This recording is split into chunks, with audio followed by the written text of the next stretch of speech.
Bonsoir et bienvenue dans ce triangle socle du Congo. Aujourd'hui, nous avons un peu changé de décor. Nous nous retrouvons à l'hôtel des impôts, la direction générale des impôts, dans cette magnifique salle où nous venons parler des performances de la DGI, mais aussi des nouvelles innovations introduites par la loi des finances, notamment la mesure sur la déclaration récapitulative de l'impôt professionnel sur les rémunérations, et nous chuterons sur le potentiel fiscal de la RDC. Nous avons bien sûr sur ce plateau la personne qui est aussi une voix autorisée. Il s'agit bien de Monsieur Jean Mouteba Kassendoé. Bienvenue. Merci. Je rappelle que vous êtes le chef de division communication et documentation, donc le chargé de communication de la DGI. Exactement. Alors nous venons là, bien sûr, pour commencer, parler déjà des performances de la DGI aujourd'hui. Aujourd'hui, la Direction générale des impôts atteint ses assignations depuis presque 2 ou 3 années, si je n'exagère pas. Dites-nous, on peut considérer qu'aujourd'hui, cette régie financière est une bonne élève? Effectivement, merci d'abord pour votre invitation. Merci aussi pour cette émission qui se déroule au sein de notre administration des impôts. Nous sommes là, comme vous l'avez rappelé, au niveau de la 7e de la salle de réunion de la Direction générale des impôts, 7e niveau.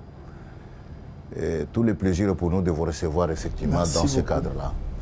Et comme vous parlez, vous évoquez la question des performances au niveau de la Direction générale des impôts, qu'il s'observe depuis 2-3 ans, des performances enregistrées par la Direction générale des impôts. Effectivement, il faut ici signaler que ces performances sans appel sont le résultat des dispositifs mis en place par le gouvernement de la République sous le leadership de son Excellence, Monsieur le Président de la République, chef de l'État, Félix Antoine Tshisekedi, pour rapprocher les niveaux de la collecte annuelle des recettes publiques de son potentiel fiscal qui est estimé aujourd'hui à 20 milliards de dollars américains. Eh bien, c'est cet ensemble de dispositifs mis en place qui a permis qu'au jour d'aujourd'hui, nous puissions enregistrer depuis 2-3 années successives les recettes réalisées par la Direction générale des impôts, qui sont des recettes qui vont au-delà de nos assignations. Et si je parle des dispositifs mis en place par le gouvernement de la République, bien sûr, sous l'impulsion de son Excellence, Monsieur le Président de la République, c'est d'autant vous dire que ces dispositifs-là ont pour objectif, comme je l'ai rappelé, comme le Président lui-même l'a signalé lors de la 73e réunion du Conseil des ministres, tenue en octobre 2022 ici. L'objectif est de rapprocher la collecte annuelle des recettes publiques de son potentiel fiscal. Et donc, toutes les mesures prises par le gouvernement de la République tendent vers l'accomplissement de cet objectif. Et les mesures prises par le gouvernement de la République doivent trouver leur matérialisation dans l'action qu'incarne Monsieur le directeur général des impôts, Monsieur Barnabé Mouakadi, qui est le directeur général de notre régie. Oui, justement, on voudrait bien comprendre aussi, c'est quoi les stratégies que notamment le directeur général des impôts, à travers toute l'administration, a-t-il mis en place pour réussir ces performances? Oui, très bonne question. C'est comme je le disais d'abord que l'explication des performances, je reviens encore à ce que je disais, c'est le résultat des dispositifs mis en place par le gouvernement de la République sous le leadership du premier visionnaire du pays, le président de la République. Mais ces dispositifs ont pour objectif de rapprocher la collecte annuelle des recettes publiques du potentiel fiscal congolais. Et pour matérialiser cette vision du président de la République, il a fallu que le gouvernement de la République mette en place des mesures d'encadrement, des mesures d'accompagnement de régies financières et spécialement la Direction générale des impôts. Et ces mesures devraient normalement avoir une concrétisation au niveau du plan d'action mis en place par le directeur général des impôts. Et donc ces performances sont à situer à 3 niveaux. D'abord, la vision du président de la République lui-même qui incarne cette politique de mobilisation des recettes en République démocratique du Congo. Et cette vision du président de la République est basée sur 3 points, à savoir d'abord la promotion du suivi fiscal en République démocratique du Congo.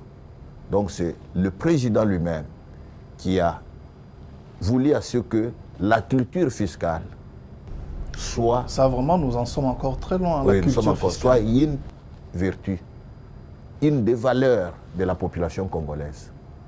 Deuxièmement, c'est la lutte contre toute forme de fraude fiscale. Et troisièmement, c'est la digitalisation ou la numérisation de toutes les procédures fiscales et parafiscales.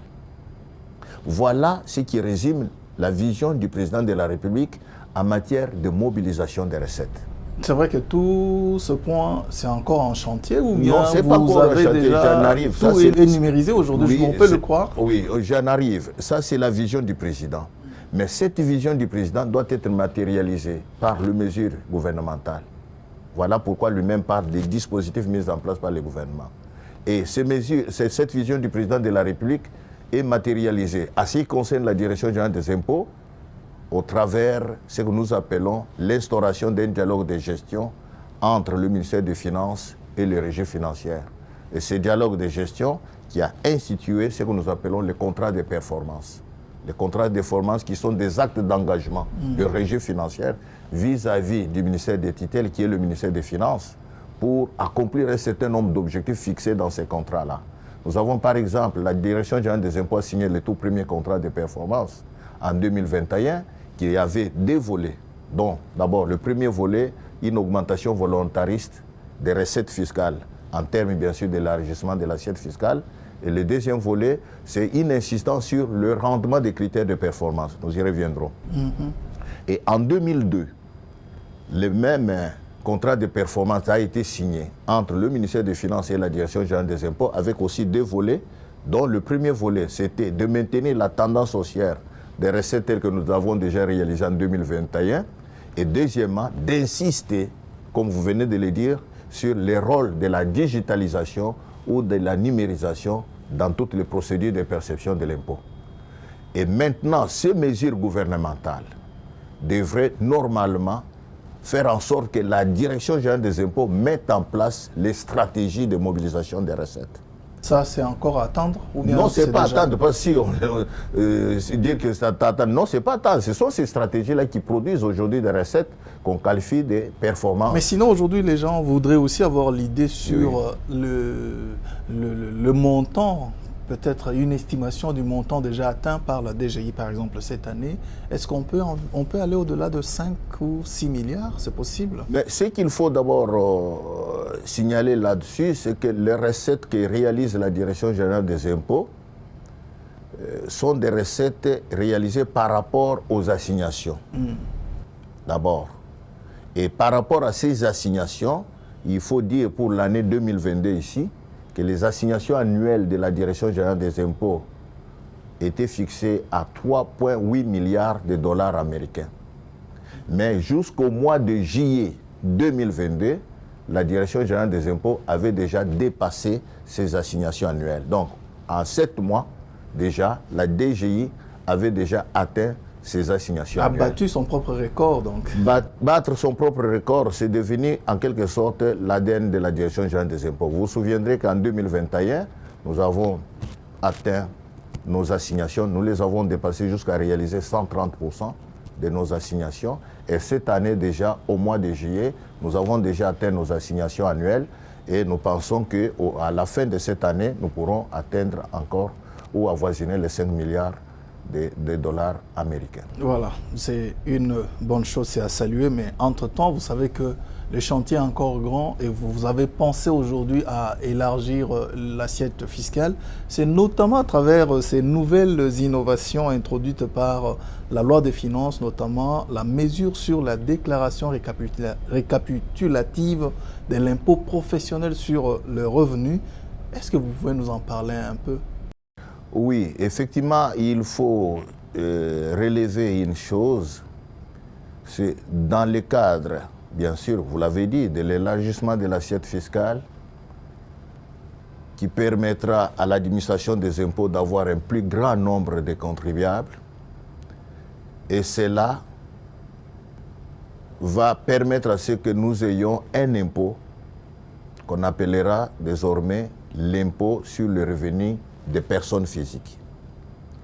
Et en prélude de l'instauration de cet impôt-là, le législateur congolais a introduit ce que vous appelez innovation dans la loi portant réforme de procédure fiscale, une nouvelle obligation qui incombe désormais à tout employé, donc toute personne physique rémunérée par un tiers sans être liée par un contrat d'entreprise, qu'elle soit du secteur privé ou du secteur public, de déclarer, de déposer une déclaration qu'on appelle déclaration récapitulative annuelle de l'impôt professionnel sur les rémunérations. Donc nous savons qu'avant, c'était les employeurs qui déclaraient l'IPER, mais aujourd'hui, la loi oblige aussi aux employés eux-mêmes de faire une déclaration et c'est au bout d'une année. Oui, il faut noter là par votre question que la législation à ce qui concerne le paiement de l'IPER ni les modalités de souscription de cet impôt n'ont pas changé. Il est reconnu que l'impôt professionnel sur les rémunérations, c'est un impôt à charge de l'employé d'abord, parce que c'est l'employé qui supporte le poids de l'impôt. Mais les obligations déclaratives à ce qui concerne l'IPR sont à charge de l'employeur. C'est-à-dire c'est l'employeur qui dépose sa déclaration et paye l'impôt correspondant par ce que nous appelons la retenue à la source. Et cet employeur-là a cette obligation, rien n'a changé. Du côté de l'employeur. Chaque mois, l'employeur souscrit sa déclaration, paye l'impôt correspondant. Et jusqu'à la fin de l'année, il a cette obligation de janvier à décembre. Mais maintenant, la nouvelle loi instaure une obligation qui incombe cette fois-ci à l'employé, c'est-à-dire au travailleur, à celui qui est rémunéré par l'employeur. Non pas de déposer une déclaration mensuelle, non, mais de déposer une déclaration annuelle, qu'on appelle la déclaration récapitulative annuelle de l'impôt professionnel sur les rémunérations. Ça signifie que cette déclaration-là est une déclaration unique qui est à souscrire ou à déposer à l'échéance du 30 mars de l'année qui suit celle des paiements de rémunération à l'employé. Et l'expérience sera éditée notamment l'année prochaine? Oui, l'expérience, la première concrétisation de cette innovation interviendra à l'échéance du 30 mars 2023 ici. Et là, il faudra maintenant rappeler, parce que par votre question, il faut rappeler une chose, c'est la différence qu'il y a entre la déclaration de l'IPR souscrite par l'employeur et la déclaration récapitulative souscrite par l'employé. Oui, mais justement, on doit bien comprendre cette différence parce que déjà, on sent comme une sorte d'opposition entre employés et employeurs cette fois-là. Non, il n'y a pas d'opposition. Mais occasionnée par l'administration fiscale. Non, il n'y a pas d'opposition, il n'y a pas de chevauchement, il y a tout simplement des obligations respectives, des obligations qui incombent à l'employeur et des obligations qui incombent à l'employé. L'élément de différence est situé à 4 niveaux. D'abord, la déclaration de l'IPR, qui est une déclaration à charge de l'employeur, est une déclaration mensuelle. Ok. C'est l'employeur qui dépose sa déclaration et paye l'impôt. Et l'échéance est à chaque 15 du mois. Chaque 15 du mois. Tandis que la déclaration récapitulative annuelle, comme le terme l'indique, c'est une déclaration annuelle qui n'est souscrite qu'une fois l'an. Le 30 mars. À l'échéance du 30 mars de chaque année. Deuxième différence, la déclaration de l'IPR est souscrite par l'employeur, tandis que la déclaration récapitulative annuelle est souscrite par l'employé lui-même. Troisième élément de différence, la déclaration de l'IPR. C'est une déclaration qui s'accompagne d'un paiement. C'est-à-dire, quand on dépose la déclaration de l'IPR, on paye l'impôt correspondant par l'employeur. Tandis que la déclaration récapitulative annuelle de l'IPR est une déclaration sans paiement. C'est juste une paperasse que vous allez déposer. Ce n'est pas une paperasse. Ok. Ça aura un impact dans le travail de l'administration des impôts. Et donc, voilà un troisième élément de différence. Et le quatrième élément de différence, c'est que la déclaration de l'IPR, souscrite par l'employeur, est déposée auprès du service gestionnaire de l'employeur. Tandis que la déclaration récapitulative annuelle de l'IPR est déposée auprès de nos structures gestionnaires que nous appelons les centres d'impôts synthétiques dits liés de domiciliation de l'employé. Dans votre commune, Votre commune. vous n'êtes pas obligé de passer par le service gestionnaire de votre employeur? Non, pas du tout. C'est ça ce que je voudrais expliquer ici parce que nous faisons des émissions à caractère pédagogique. Ce sont des missions de sensibilisation. C'est que la déclaration récapitulative annuelle, c'est une déclaration à déposer par l'employé, c'est-à-dire par le travailleur, par l'agent rémunéré, qu'il soit du secteur public ou du secteur privé. Mais cette déclaration-là, le concerné qui est l'employé devra aller déposer cette déclaration auprès du centre d'impôt synthétique du lieu de sa résidence. C'est comme un exemple, vous travaillez chez Biwan, Biwan c'est votre employeur, à chaque échéance du 15, Biwan dépose une déclaration pour vous et paye l'impôt de l'IPR sur les retenues à la source de votre rémunération. Mais par contre, vous-même en tant qu'employé de Biwan, vous habitez par exemple la commune de Gombe ou la commune de Lingwala, vous devez, vous, à l'échéance du 30 mars, déposer votre déclaration, non pas auprès du service gestionnaire de Biwan, je ne sais pas si Biwan peut être géré par la direction centre des impôts de Kinshasa, le centre des impôts de Kinshasa, communément appelé CDI, mais vous, habitant Gombe ou habitant Lingwala, vous irez avec votre déclaration récapitulative annuelle auprès du centre d'impôt de votre lieu de résidence, ça sera le centre d'impôt synthétique de Lingwala. Voilà cette démarcation qu'il faille établir entre les lieux de souscription de la déclaration par l'employeur et les lieux de souscription de la déclaration par l'employé. Oui, mais ici, les employés voudraient aussi comprendre, parce que déjà, les employeurs, lorsqu'ils ne déposent pas leur déclaration, sont sanctionnés. Mais est-ce que les employés qui ne déclarent pas annuellement leur IPR, qui ne déposent pas plutôt leur déclaration de l'IPR annuellement, à l'échéance du 30 mars notamment, peuvent-ils aussi être sanctionnés par la loi, c'est ça? Oui, mais avant d'arriver peut-être aux sanctions, qui incombent à ceux qui ne pourront pas respecter cette obligation déclarative, il faut d'abord parler du contenu même de la déclaration elle-même.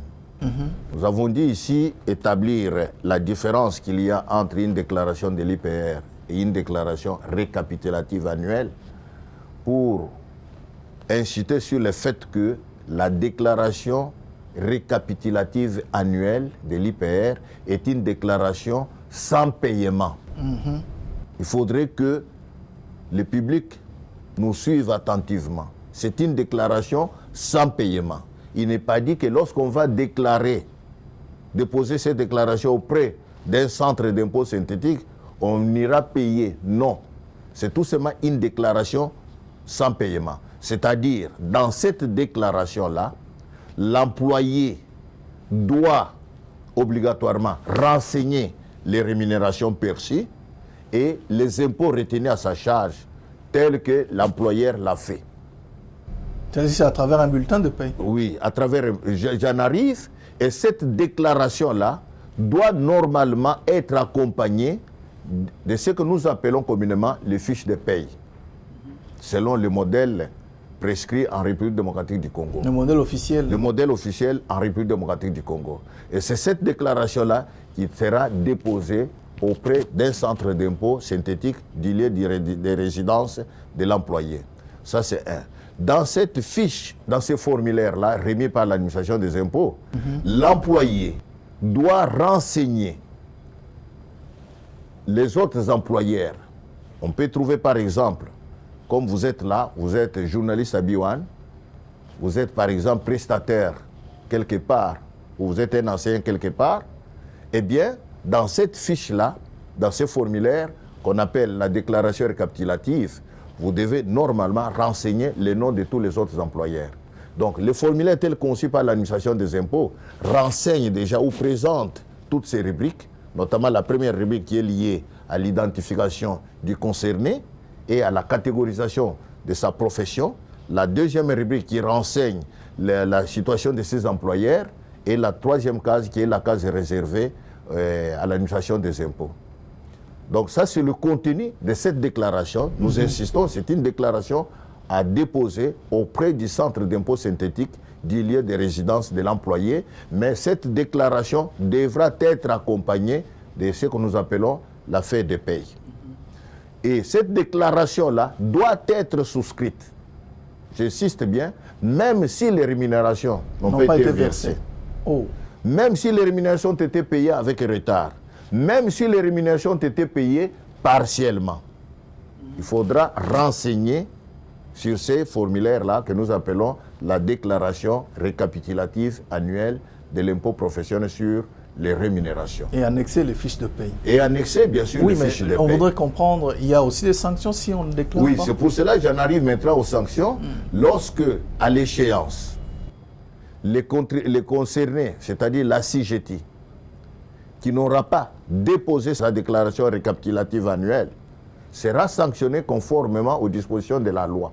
Et la loi prévoit des amendes en cas de non-déclaration. De non-déclaration, d'une déclaration ne servant pas au paiement de l'impôt. Et l'amende à payer est de 250 000 francs congolais. On paye des amendes aussi? Oui, on paye des amendes. Dans le système fiscal congolais, il y a ce qu'on appelle les pénalités fiscales. Et dans la catégorisation des pénalités fiscales, il y a ce que nous appelons les pénalités d'assiette, les pénalités de recouvrement, les amendes administratives et les astreintes. Mais vous le dites sans oublier que nous sommes dans un contexte où nous savons, à part les agents de l'État comme vous qui avez un numéro matricule, vous êtes payé par votre employeur qui est le gouvernement, quelques employés aussi qui ont un contrat de travail, mais n'oubliez pas aussi que tous les employés congolais n'ont pas un contrat de travail, donc il y a du mal aujourd'hui de distinguer les emplois formels et de ceux qui ne le sont pas. Comment alors ceux qui sont dans le secteur informel pourraient se conformer à de telles exigences? Oui, c'est une très bonne question, mais avant d'arriver à votre question, je veux encore insister sur le fait que l'IPER concerne tout rémunéré, c'est-à-dire tout travailleur. Sous contrat ou non? Qu'il soit du secteur public ou du secteur privé. Et quand nous prenons la catégorisation du secteur privé, il faut d'abord commencer par ce que nous appelons le personnel domestique. C'est un personnel rémunéré. Dont vous avez réclamé des impôts, ça fait plusieurs années, mais qui ont du mal aussi Effectivement, la loi institue le paiement de l'IPR achat du personnel domestique, qui est un payement trimestriel, oui, voilà. Mais l'impôt lui-même est calculé mensuellement à raison de $2 par travailleur.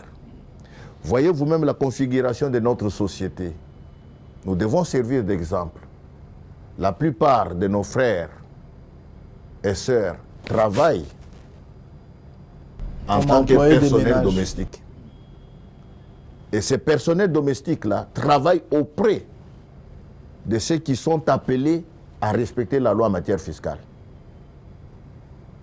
Même vous et moi, nous pouvons avoir un personnel domestique à la maison. Mais la question maintenant, comme le président de la République me l'a rappelé, la promotion du suivi fiscal ne consiste pas à donner des leçons aux autres, mais à servir soi-même d'exemple. Est-ce qu'aujourd'hui, les Congolais que nous sommes, nous payons ou nous retenons l'impôt professionnel sur les rémunérations à charge du personnel domestique? C'est une question importante. Ce sont ceux-là que vous qualifiez, qui sont dans le secteur informel, parce que non connus par l'État congolais. Deuxième catégorie, ce sont ceux-là qui travaillent dans les structures que nous appelons les micro-entreprises, ou les entreprises de petite taille constituées en micro-entreprise ou en petite entreprise. Ceux-là, ce sont des personnels rémunérés par les Congolais même, qui sont ce que nous appelons dans les termes fiscaux les exploitants individuels. Mais ces travailleurs-là doivent payer aussi leurs impôts, conformément à la loi. Et la loi même a prévu l'hyperachat des salariés des micro-entreprises, qui est de 3 $ le mois, mais payable également trimestriellement. L'essence du suivi fiscal appelle à ce que tous les exploitants individuels qui utilisent un personnel doivent retenir l'impôt correspondant et le reverser.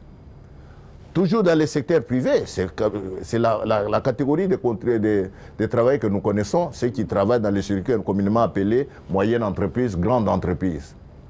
Ce sont ceux-là qui sont utilisés par des grandes structures commerciales que nous avons ou industrielles, qui doivent également payer les repères et qui le font d'ailleurs. Mais du côté secteur public, parce que l'hyper ne concerne pas seulement le secteur privé. C'est tout travailleur. L'hyper concerne également l'employé du secteur public.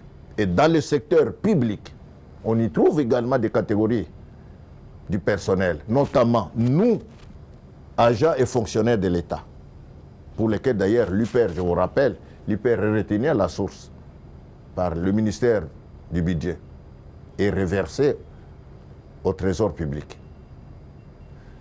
Deuxièmement, il y a les personnels politiques. C'est ce que nous appelons les membres des institutions politiques et assimilés. Ils ne payent pas aussi, eux, les impôts? Ils payent déjà leurs impôts. C'est à peine, peut-être?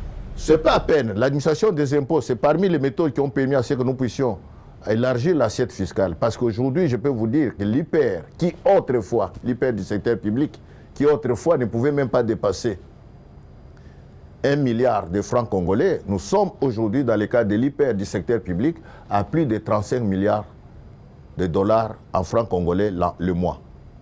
Mais dans ce secteur-là, nous devons arriver à ce que le personnel politique paye leur hyper, donc les membres des institutions politiques, tant au niveau national qu'au niveau provincial. Même les membres des cabinets. C'est ce que nous appelons les assimilés. Parce que la loi parle des membres des institutions politiques, nationales et provinciales, ainsi que les assimilés. Et parmi les assimilés, il y a tous ces membres-là. Parce qu'ils reçoivent des rémunérations. Il n'y a pas que le personnel politique, il y a également le personnel local des ambassades et des missions diplomatiques et organismes internationaux. Nous avons nos frères et sœurs qui travaillent, qui étaient personnes locales. Ils payent aussi? Ils payent. La Direction générale des impôts travaille à ce jour en direction de la sensibilisation de cette catégorie de contribuables pour que l'hyper soit retenu et reversé au Trésor. Parce que ce sont aussi des rémunérés. Toujours dans cette catégorie, on y trouve également le personnel des agences d'exécution, ce qu'on peut appeler les unités d'exécution, qui sont aussi un personnel rémunéré et qui doivent également payer les repères. C'est l'ensemble maintenant de toutes ces catégories des rémunérés qui sont concernés et par le paiement de l'hyper par leurs employeurs oui. et par la souscription individuelle de la déclaration récapitulative annuelle de l'impôt professionnel sur les rémunérations. Alors, cette déclaration récapitulative de l'hyper, nous savons comment ça se passe dans l'administration fiscale, notamment à la DGI. Pour soumettre sa déclaration, il faut avoir un numéro impôt. Et vous savez que dans notre contexte, avoir un numéro impôt, on va vous demander déjà de vous faire accompagner d'un registre de commerce, d'une identification nationale. Donc, autant de documents. Comment une personne physique qui n'a pas d'autres activités, peut-être commerciales, ou qui n'a pas un établissement ou une entreprise qu'il veut monter pour des activités lucratives, pourrait-il obtenir un numéro impôt lorsque nous savons que dans notre contexte, parfois, c'est compliqué? Oui, il faut rappeler une chose ici, que conformément aux dispositions fiscales en vigueur, l'obtention d'un numéro impôt est une obligation qui incombe à chaque personne. Toute personne physique redevable d'impôts, taxes et autres droits dits au Trésor doit, au préalable, avant l'exercice de toute activité, avoir un numéro impôt qui est un identifiant fiscal. Et ce numéro impôt est attribué par l'administration des impôts. D'abord, gratuitement, lorsque vous l'obtenez dans le délai. Dans le délai, c'est-à-dire? Dans les délais de 15 jours qui suivent le début d'une activité. Là, c'est pour ceux qui sont dans une activité, mais ici, nous parlons d'une personne physique employée dans une entreprise qui doit soumettre sa déclaration annuelle. Je rappelle le principe général de l'obtention du numéro impôt et je vais en arriver maintenant à l'octroi des numéros impôts aux rémunérés dans le cadre des dépôts de la déclaration récapitulative annuelle. Dans le principe général, personne ne peut exercer une activité en République démocratique du Congo sans avoir le numéro impôt. Même vendre devant sa parcelle? Même vendre devant sa parcelle, vous devez avoir un numéro impôt. Même importer un véhicule, vous devez avoir un numéro impôt. Et donc, dans le cadre de la déclaration récapitulative annuelle, c'est une très bonne question. Il faut rappeler là que l'employeur lui-même doit disposer des numéros impôts, parce qu'il ne peut payer les impôts sans avoir eu les numéros impôts. Parce que le fait de retenir à la source l'IPR de ses employés signifie que c'est un contrôleur qui a un numéro impôt. Mais pour différencier l'employeur de son employé, dans le cas du dépôt de la déclaration récapitulative annuelle de l'impôt professionnel sur les rémunérations, chaque employé, l'administration des impôts va octroyer un numéro impôt différent du numéro impôt de l'employeur par un signe distinctif. C'est-à-dire, les numéros impôts à donner aux employés d'une entreprise garderont les initiales du numéro impôt de l'employeur, mais avec un signe distinctif qui pourra différencier que tel que vous êtes là, vous avez la configuration du numéro impôt de B1, mais vous avez en 6 de ces numéros-là un identifiant spécifique qui atteste que vous êtes employé à B1. Parce que nous tendons vers la fin, je voudrais peut-être que vous puissiez répondre à cette question. Pourquoi alors le constituant, en fait le législateur a préféré, ou sinon à travers l'arrêté du ministre, a préféré introduire cette nouvelle déclaration qui sera faite par les employés eux-mêmes? Est-ce que c'est parce qu'aujourd'hui, l'administration fiscale ou sinon le gouvernement n'a plus confiance aux opérateurs économiques, aux employeurs notamment? Non, loin de là. Lorsque j'ai répondu à une de vos questions à l'introduction de cette émission, je vous ai dit que l'obligation insérée dans la loi par le législateur en ce qui concerne le dépôt de la déclaration récapitulative annuelle de l'impôt professionnel sur les rémunérations constitue un préalable à l'instauration d'un impôt qu'on appellera impôt sur les revenus des personnes physiques. C'est que nous tendons vers des réformes structurelles et législatives qui vont nous amener à ce que nous ayons, d'une part, un impôt qu'on appelle l'impôt sur les revenus des personnes physiques et d'autre part, l'impôt des sociétés. C'est dans ce cadre-là qu'il y a cette obligation qui incombe désormais à chaque employé, à chaque rémunéré, de déposer sa déclaration, de se faire identifier auprès de l'administration des impôts pour permettre à ce que, lorsque cet impôt sera en action, qu'il y ait une assiette fiscale plus élargie, qu'on connaisse réellement le nombre de rémunérés que nous avons dans le secteur des paiements de l'impôt professionnel sur les rémunérations. Parce que sûrement, nous, employés, on se demande pourquoi mon impôt devrait être déclaré à 2 niveaux déjà. L'impôt n'est pas déclaré à 2 niveaux. Non, mais chaque mois, mon employeur déclare. Chaque mois, votre employeur déclare pour l'ensemble de ses travailleurs.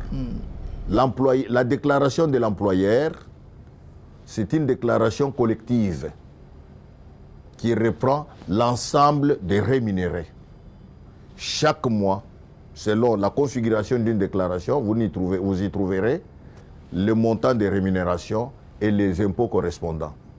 Arrivé à la fin de l'année, le même employeur, lors de la dernière déclaration du mois de décembre, doit joindre les annexes demandées, notamment les fiches individuelles de ses employés, l'état nominatif, etc.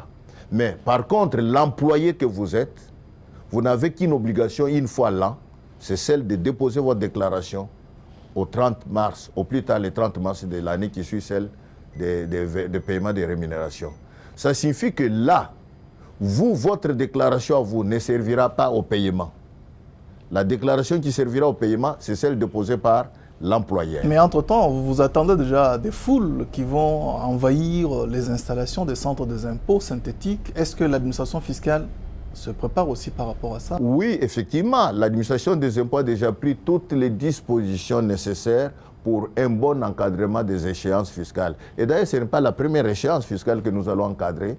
Nous avons toujours cette habitude parmi les stratégies mises en place en matière de communication, figure également le bon encadrement des échéances fiscales au niveau de la Direction générale des impôts. Vous vous souviendrez même en temps de Covid, au moment où le monde entier cherchait des voies et moyens pour permettre une bonne mobilisation des recettes, l'administration des impôts, dans le cadre de ces innovations en matière communicationnelle, avait même mis en place ce qu'on appelle les guichets avancés. L'impôt, c'est payé en plein air. Donc, même pour cet impôt ici, toutes les dispositions sont prises pour qu'à l'échéance du 30 mars, les centres d'impôts synthétiques puissent recevoir. Elle pourrait peut-être aussi migrer vers la télédéclaration. Ça, c'est aussi une bonne innovation que nous voyons aujourd'hui. Oui, la télédéclaration est déjà d'application à la Direction générale des impôts. Vous vous souviendrez que lorsque nous avons nos communiqués à ce qui concerne le paiement des impôts dans nos échéances et dans tous les communiqués signés par le monsieur le directeur général des impôts, nous privilégions toujours le paiement par voie électronique. Et la télédéclaration constitue aujourd'hui un moyen de paiement des impôts et surtout à ce qui concerne les contribuables relevant de la direction des grandes entreprises. C'est moderne et surtout très rapide, pas d'encombrement devant vos services. Mais je voudrais que l'on chute sur ce troisième point lié notamment au potentiel fiscal. Et déjà ici, à travers ces innovations, nous sentons que vous voulez bien bloquer toutes les autres manœuvres qui empêchaient l'administration fiscale à encadrer les recettes. Alors, parlons de ce potentiel fiscal. Est-ce que la RDC peut-elle aujourd'hui se bomber les torses de dire que non, écoutez, il y a de l'argent que le gouvernement peut collecter et financer sa politique et qu'on ne pourrait pas aujourd'hui se limiter peut-être à ce 16 milliards projetés pour l'année prochaine? Oui, il faudra ici apporter des précisions. Les 16 milliards sont des 16 milliards du budget national. Mais la DGI travaille en fonction de ces prévisions. Oui. C'est dans les 16 milliards qu'on saura quelle est la part qui reviendra comme contribution de la Direction générale des impôts au budget national. On ne sait pas encore ce que sera la hauteur de nos prévisions. Mais il faudra rappeler une chose. Lorsque j'ai répondu à votre première question, comment justifier les performances que nous avons à ce jour, le président de la République lui-même a trouvé une réponse. C'est les résultats des dispositifs mis en place. Pour faire quoi? C'est pour rapprocher la collecte annuelle des recettes publiques du potentiel fiscal congolais. Et le potentiel fiscal congolais signifie quoi? Le potentiel fiscal congolais signifie l'ensemble des secteurs d'activité qui échappent à la fiscalisation. Parce que, de manière générale, on trouve trois compartiments. Il y a ce qu'on appelle le marché fiscal réel, c'est ce que nous avons comme nombre de contribuables et qui payent régulièrement leurs impôts. Et nous savons que le gros poisson là-dedans, ce sont les miniers. Oui, je vais en arriver. Et nous tendons vers la fin, nous avons le marché potentiel qui est constitué par l'ensemble d'autres secteurs d'activité qui ne contribuent pas de manière correcte au paiement de l'impôt. Et c'est dans ces marchés potentiels-là qu'on y retrouve beaucoup de sources de recettes fiscales. Et donc, aujourd'hui, la vision de l'actuelle direction des impôts, de la Direction générale des impôts, c'est d'aller vers ce que nous appelons la diversification des sources de recettes fiscales, qui passerait d'abord, par l'exploration des niches fiscales, la maîtrise de l'assiette fiscale, la mise en place d'une chaîne informatisée de la recette et le suivi des contrats de performance. Peut-être nous pouvons avoir d'autres émissions pour en parler de ces méthodes-là de diversification des sources de recettes fiscales. Et lorsque vous parlez aujourd'hui, je vous entends parler que le gros, c'est les miniers. Je n'aime pas vraiment contribuer à cette mauvaise analyse. Pourtant, c'est peut-être le cas. Ce n'est pas le cas parce qu'il faut reconnaître que l'embellie des coûts de matières premières sur le plan international ne se constate pas seulement ces 2 années. Le directeur général des impôts, Barnabé Mwakadi Mwamba, est revenu sur cette question pour dire que ce n'est pas seulement cette année ou l'année passée qu'il y a eu l'embellie des coûts de matières premières. Il y en a eu déjà dans ce pays l'embellie des coûts de matières premières. En aucun cas, le régie, et spécialement la direction générale des impôts, a fait des recettes telles que nous les avons réalisées aujourd'hui. Tenez, les recettes que la DG réalise l'année passée, cette année, ce sont des recettes que ce pays réalisait, ou l'administration des impôts réalisait pour 5 ans. Les recettes que la DGI réalise aujourd'hui pour cette année, c'est le budget national du pays d'il y a 4 ans. Lorsque le budget était à 4 milliards de dollars, mais ce sont les recettes que la DGI réalise aujourd'hui, les dépassent même. Qu'est-ce qui a changé? C'est ça la grande question. Ce qui a changé, c'est d'abord la vision incarnée par le leadership du président de la République, c'est les mesures gouvernementales prises pour accompagner le régime et c'est la consistance du plan d'action, le plan de mobilisation des recettes tel que mis en place par le leadership de la direction générale des impôts, M. Barnabé Mwakadi Mwamba, bien sûr, qui a tout l'accompagnement du personnel de la direction générale des impôts. Vraiment, c'est un plaisir pour nous d'avoir échangé ces quelques minutes. Et j'espère que prochainement, nous aurons à revenir sur plusieurs autres questions parce que ça ouvre vraiment à des questions. Et aussi, attendez-vous à des questions. Nous allons vous les envoyer peut-être et voir les débattre au cours de prochaines émissions. Vraiment, c'est un plaisir. Je rappelle que nous avons reçu sur ce plateau, mesdames et messieurs, M. Jean Moutebaka Sendoué, qui est le chef de division communication et documentation à la Direction générale des impôts.